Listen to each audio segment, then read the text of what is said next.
When we lose someone we love, it's so easy to feel, well, helpless. But what if there was something more we could do than just grieve? Today, we're going to unpack an ancient spiritual blueprint, a really direct and powerful way to send help across that ultimate divide. It's a question we've all probably asked ourselves. I mean, beyond our thoughts and prayers, is there anything that can actually reach them? Can we send them peace? Can we help guide them? It just feels like we're powerless, separated by this impossible barrier. Well, this is where ancient Buddhist teachings come in. They offer something that goes way beyond just ritual.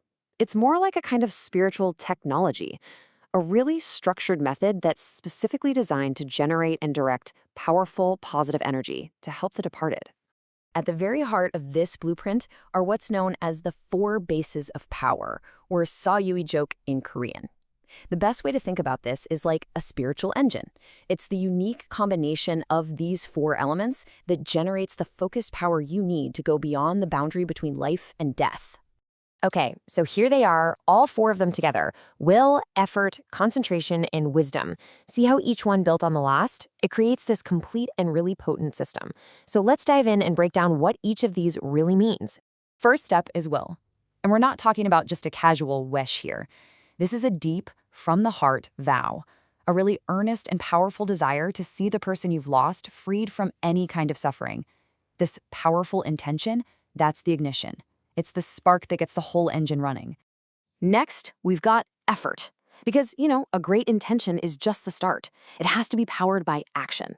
This means relentless, dedicated practice, like continuously chanting, making offerings, and holding that intention steady for the full 49-day period. It's all about showing up day after day without giving up. The third base is concentration, and this is so crucial. It's about focusing your mind like a laser beam. Every single thought during the ritual is directed to one point, the well-being of the deceased.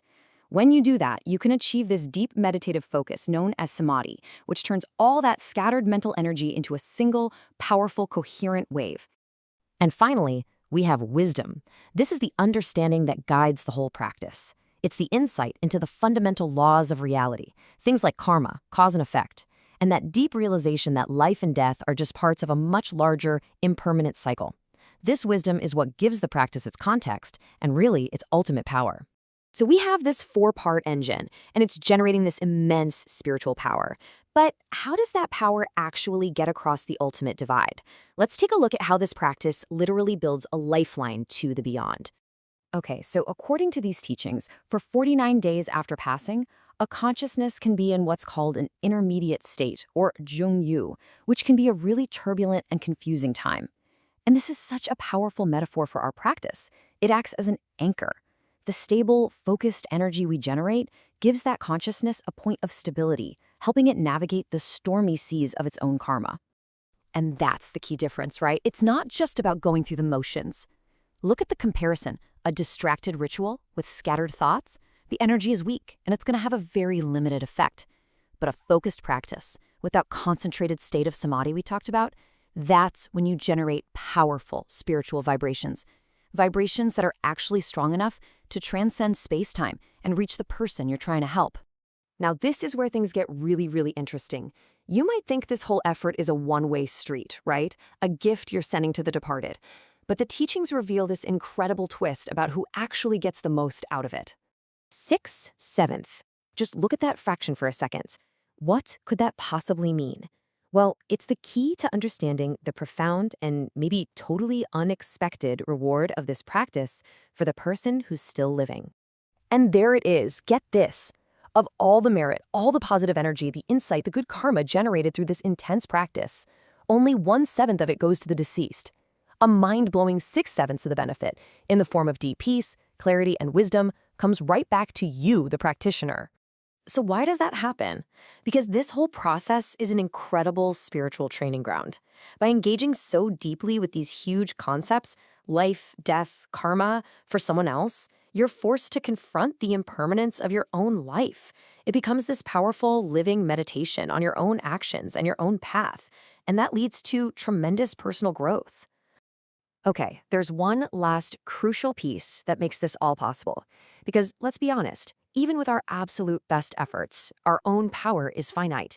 And that's where we can rely on a force that acts as a kind of divine amplifier for our sincerity. The immense, compassionate power of a great bodhisattva like Kṣitigarbha acts as a cosmic magnifier.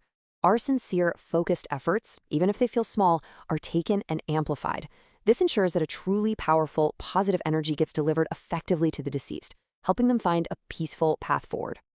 And that brings us to our final thought for today.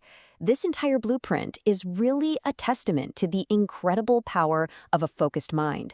It shows us that a mind that's unified in will, effort, concentration, and wisdom can generate a force that can transcend even death itself. So the question I want to leave you with is this.